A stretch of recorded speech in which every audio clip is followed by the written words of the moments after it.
Ballot item number 2, M7, second reading of Bill 7, an act to provide for the resolution of labour disputes involving companies that provide public transit services to the region and municipality of York. Mr. Shurman. Member from Thornhill. Mr. Speaker, I move second reading of Bill 7, an act to provide for the resolution of labour disputes involving companies that provide public transit services to the regional municipality of York. Thank you. Mr. Shurman has moved second reading of Bill 7 pursuant to Standing Order 98. The member has up to 12 minutes for his presentation. Thank you very much, Speaker, and let me add my voice to, I think, the one that has already said congratulations. Seeing you sitting in the chair does my heart good. I know you're a fair man. So let's move ahead with Bill 7. This is a bill that I don't want to describe it as last minute, but with thanks to the member from Parry San Muskoka, we swapped ballot items and we got it moved forward because I thought that this was an urgent piece of business to bring before this House. This is a bill basically that is about putting public transit back into motion, putting buses on the street in the regional municipality of York. It has no other agenda. I do not consider it a partisan bill. This bill is entirely citizen-driven, and one only has to look at my email queue or my in-basket to find that out. And I think that that's true of all of the people who represent ridings in York Region. So I'm using this private member's legislation to do what the government and the unions and the companies involved appear unwilling to do, and that is to help the people of York Region, and they need help. They need to get to work. They need to get their kids to school. They need to get to their appointments. In short, they need to live their lives because transit in any municipality as densely populated as York Region, but as far-flung as York Region, requires that kind of service.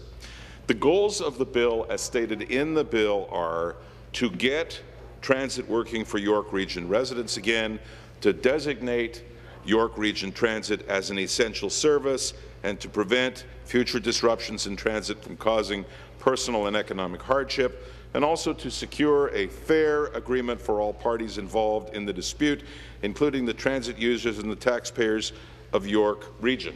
Now, let me focus for a moment on those very people, because in any labour dispute, as this House well knows, and I think as most people know, there's always fallout, collateral fallout, and it's always the largest portion and the most unrepresented or underrepresented portion of the population that bears the brunt of a strike. And in this particular case, and as it is in most cases, it's the public who uses the service. So let me hold out an olive branch here by way of compromise right at the outset and say that I am well aware that everyone in this House wants a resolution to a strike that is now 5 weeks old. And to that end, it strikes me that the element that we've included in this bill that speaks to essential service, declaring transit in York Region an essential service, is a stumbling block for people who are sitting and listening to this debate today. That olive branch will take the following form.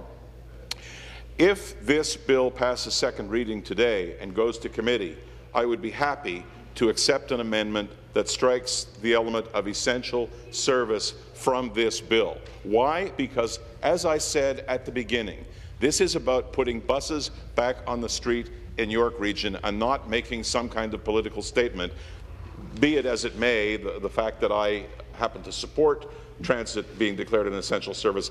I'll take that out. So that's the first compromise that I want to put on the table. Let me recount some facts for this House and for people who are watching today. The strike started on October 24th, 2011. So we're in the 5th week of a service disruption in York Region. Let me also point out that we are 8 days away from rising for the winter recess in this House because we got a late start after an election. That means that if we don't get involved in this House in a resolution to this transit dispute and leave it to the parties to get back to the table and do something, which they haven't, there's been an abject absence for the past 5 weeks of any negotiation, then save and accept for a return to this House on an emergency basis. We're not going to debate any back-to-work legislation affecting this strike until sometime at the end of February, beginning of March at the earliest.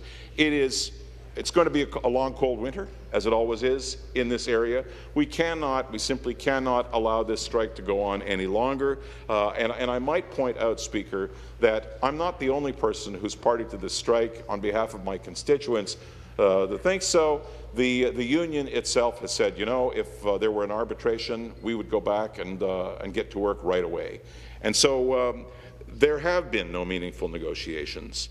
In fact, there had been no picketing until recently, and I might congratulate my colleague, the member from Newmarket Aurora, who said in public that there's so little inaction on this strike that there's no picketing. So I suppose in deference to that, there was a demonstration and a picket of the Finch subway station earlier today by about 200 strikers. So students are missing classes, parents are missing work, jobs are being lost, small business is suffering. In short, the residents of York Region cannot afford to have this strike continue. We have been diligent, and when I say we, I'm talking about my colleagues from York Region on this side of the House, myself, the member from Newmarket Aurora, the member from York Simcoe, in following a process that was driven by our citizen concerns. And that process was begun about 4 weeks ago, a week or 10 days into the strike, when we made a public statement requesting that cooler heads prevail and that the parties get back to the table and negotiate in earnest. As a matter of fact, I might say, by way of a tip of the hat to the new Labour Minister, that seemed to be in line with what the government side was calling for. We let it go for a couple of weeks. So now we're approximately 3 weeks into a strike, at which point my colleagues and I called for government legislation that would bring the sides to the table and mandatory arbitration or compulsory arbitration that would result in the settlement of the strike.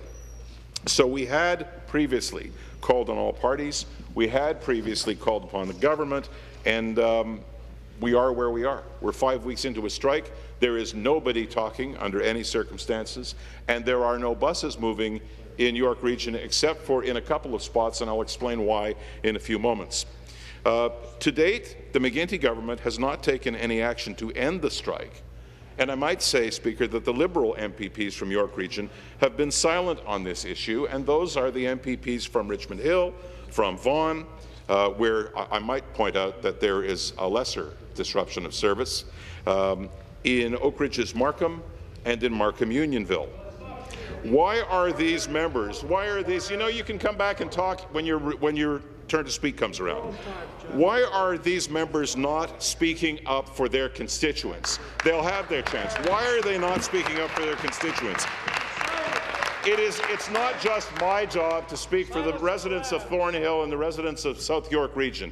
It is the job of all 7 of us to speak on behalf of our constituents.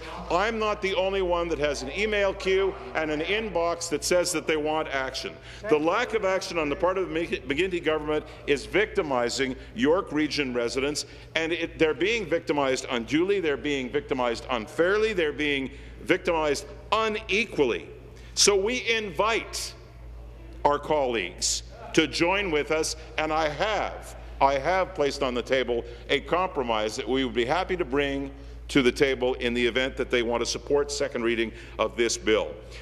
As for the essential service piece, while I've said that I would recant on that, move back and move away from that, it's worth pointing out that we spent some time in this House, not a year ago, debating and passing, and that was the government and the Progressive Conservative opposition, Bill 150. And Bill 150 declared that the TTC was an essential service at the request of the City of Toronto. Nobody seemed to have a problem with that.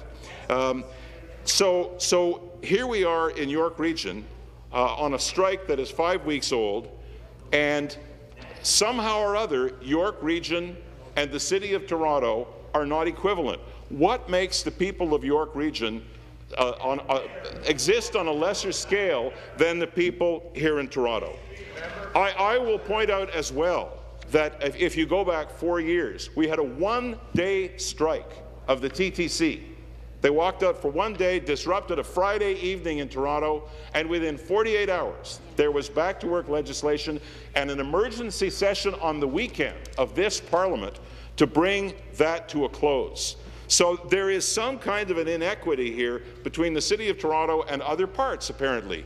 York Region is as I've mentioned, a far-flung region. It's a wide region. It goes from Georgina on the east all the way to Highway 400 on the west, Steeles on the south to Lake Simcoe on the north. And you have to get around in that. And in that region, what we've got is a convoluted transit situation where there are 5 contracts in existence, and there are 3 companies represented. Right now, there are 3 locals on strike. There is no direct relationship with the region, because these are private corporate suppliers. The region's responsibility is to provide transit. I am not sitting in judgment on how they've chosen to do that, but they have chosen to do that by delegating to private concerns the contract to provide that transit. The region at this point is not stepping up and taking responsibility because we're 5 weeks in and we see no talks.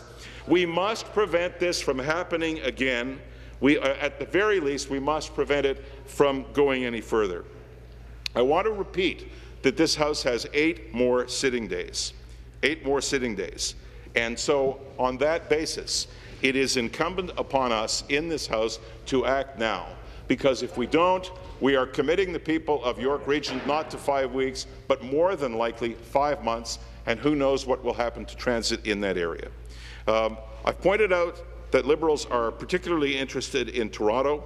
The Liberals voted for Bill 150. Put Bill 150 before us a year ago, less than a year ago. They put emergency legislation before us 4 years ago. Both of those issues pertaining to the TTC. What's wrong with York Region? York Region people want to know. York Region is not a second-class citizen, and to boot, York Region consists not only of Newmarket, Aurora, Thornhill, and York Simcoe. It consists as well of Richmond Hill, Oak Ridges Markham, Markham Unionville, and Vaughan. So I want the members of those particular constituencies to stand up as well. There are no options for people in York Region. A cab ride to York University from Thornhill is 30 or 40 bucks each way. In Toronto, you can get away with it. Here, you can't. So I call upon all members of this House to understand what it is that we want. What we want is buses back on the streets of York Region, and we want them there now. Thank you, Mr. Speaker.